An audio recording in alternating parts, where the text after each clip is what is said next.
Հարգելի քաղաքացի, եթե հիպոթեկային վարկով բնակարան եք ձեռք բերել անմիջապես կառուցապատողից, գիտեք ինչպես օգտվել եկամտային հարկի վերադարձի հնարավորությունից,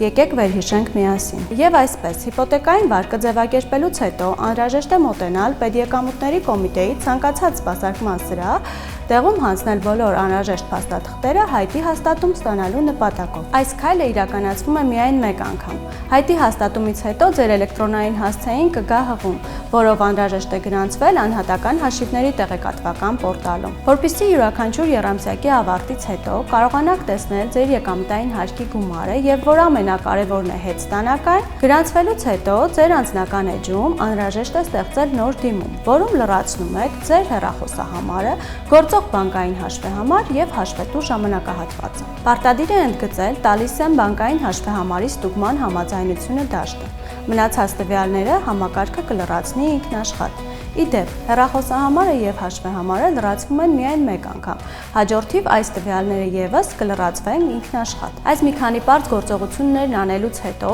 դիմումը կարող եք ուղարկել ՊԵԿ։ Դիմումն ուղարկելուց հետո ձեր եկամտային հարկը ձեզ կվերադարձվի մի քանի ժամվա կամ առավելագույնը մեկ աշխատանքային օրվա ընթացքում։ Վերադարձը հնարավոր կլինի միայն այն դեպքում, երբ ձեր գործատուն արդեն վճարել է ձեր եկամտային հարկը, իսկ բանկը փոխանցել է տոկոսագումարների վերաբերյալ տեղեկատվություն։ Հիշեցնենք, որ 2025 թվականի հունվարի 1-ից հետո ստացված հիպոթեկային վարկերի դեպքում մեկ պայմանագրի մասով վերադարձվող եկամտային հարկի գումարը յուրաքանչյուր եռամսյակի համար չի կարող գերազանցել 750,000 դրամով։ Ի դեպ, 2025 թվականից Երևանում ձեռք բերված հիպոթեկային վարկերի դեպքում եկամտային հարկի վերադարձ չի կատարվում։ Այժմ արտոնությունը գործում է միայն ՀՀ մարզերում։ 2018 թվականից սկսած վարկառուները եւ համավարկառուները եկամտային հարկի վերադարձից կարող են օգտվել միայն մեկ անգամ, իսկ ձեռք բերվող գույքի արժեքը չի կարող գերազանցել 55 միլիոն դրամը։